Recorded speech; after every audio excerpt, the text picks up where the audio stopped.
Espace TV. Espace TV, le journal de 13h. Fatoumata Diané.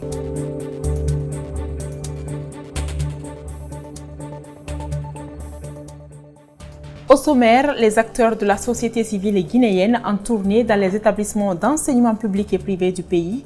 L'objectif est de promouvoir un débat contradictoire et l'apprentissage de la démocratie en milieu scolaire. En Afrique du Sud, les différents partis sud-africains entrent dans la dernière ligne droite de leur campagne.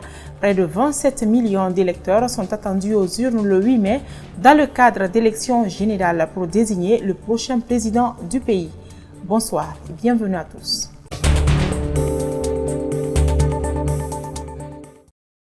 Promouvoir un débat contradictoire et l'apprentissage de la démocratie au sein des établissements scolaires publics et privés, c'est l'objectif d'une tournée organisée ce vendredi à Conakry par des acteurs de la société civile. Partout, les encadreurs ont suivi et formé les apprenants. Mamadou Kalisso, Alseni Kamara. La démocratie est-elle un système politique adapté aux réalités africaines? Cette question a fait l'objet d'un débat contradictoire entre deux groupes d'élèves. L'échange s'est déroulé dans une école secondaire située dans la commune de Matam. On a organisé cette activité pour permettre aux élèves d'échanger, de parler par rapport à la démocratie. Quelle est l'importance de la démocratie au sein de nos différents États africains? C'est pour permettre aux élèves d'avoir des échanges contradictoires afin d'être émancipés pour le bien-être de leur avenir. Dans cet autre établissement secondaire, situé cette fois-ci à Dixine, un groupe d'apprenants a présenté un sketch sur le vivre ensemble, la tolérance et le respect mutuel entre élèves, mais aussi entre parents et encadreurs. On doit d'abord passer par les professeurs et les membres de la direction avant d'aller dire aux parents. Et la Guinée est une famille au fait. Il faut qu'il y ait la paix entre nous, qu'il soit entre interethnies ou entre camarades. Merci. Partout, des encadreurs se sont impliqués pour la réussite de l'événement. L'un d'eux apprécie. Le premier objectif, c'est apprendre aux enfants à discuter ensemble, à faire un débat contradictoire sans animosité et écouter l'autre afin que vous puissiez argumenter aussi pour arriver à lui convaincre.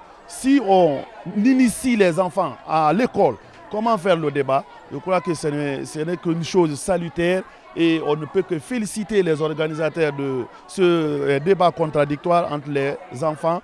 Ce vendredi constitue la première étape d'une tournée qui va conduire ces activistes de la société civile dans 40 écoles publiques et privées de la capitale. Tenue de l'Assemblée générale du cadre de concertation des femmes et filles des partis politiques de Guinée, objectif renouveler les instances du cadre et dresser le bureau sortant. La rencontre a été pilotée par le NDI avec l'appui financier de l'USAID. Fadima Kanti, Abou Korea Kourouma.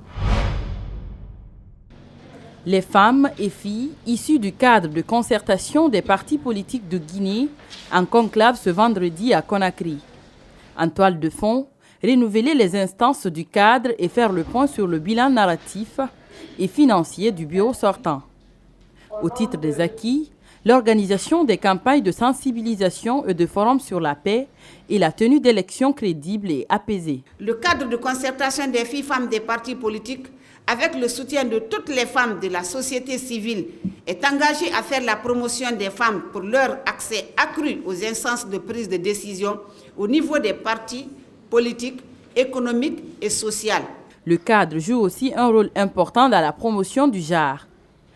L'une des membres se réjouit d'ailleurs du vote de la loi sur la parité par le Parlement. Les députés ont voté la loi sur la parité entre les hommes et les femmes sur les postes électifs et les mandats électoraux et les postes électifs. Donc déjà, c'est une grande chose. Cela démontre à plus d'un titre l'implication des femmes. Le cadre de concertation des femmes et filles des partis politiques sert de tremplin d'échange pour la promotion du genre et impliquer la femme dans la prise de décision et les postes électifs. La 42e session du comité sahélien des pesticides s'est tenue ce vendredi à Conakry. Les dangers liés à la mauvaise utilisation des pesticides, la lutte engagée contre leur prolifération dans les pays sahéliens et surtout comment amener les populations à une prise de confiance étaient au menu des débats. Mamadou Sadio Baldé, Lamine Silla. Des stocks énormes de pesticides obsolètes se trouvent cachés dans nos États.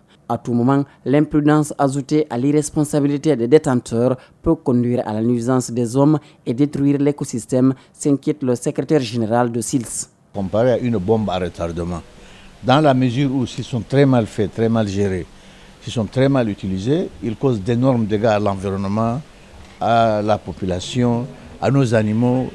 Bref, ils déstabilisent l'écosystème. Les hommes pas forcément bien préparés à manipuler les pesticides les utilisent. Un risque que le gouvernement tentera de minimiser, souligne le département de l'agriculture. Les pesticides sont avant tout de dangereux poisons pour l'homme et l'environnement.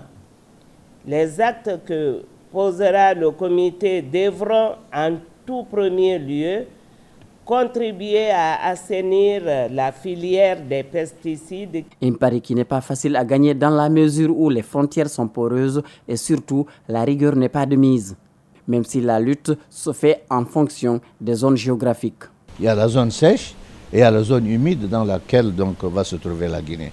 Le problème que nous avons dans cet espace-là, c'est-à-dire c'est le tout venant, c'est comme les pesticides, c'est comme les engrais, tout entre sans qu'on ne puisse avoir un système très dynamique, très performant de contrôle et de suivi. Les professionnels sont invités à ne pas baisser les bras pour éviter aux usagers des pesticides de provoquer des drames. Il vous reviendra également d'assainir le marché des pesticides, qu'ils soient destinés à la santé végétale et animale, à l'hygiène publique, à la lutte contre les vecteurs de maladies, etc. Nuisible, on ne le dira jamais assez qu'il s'agisse sur le corps humain, les insectes comme les abeilles, sur la volaille et sur l'écosystème tout court.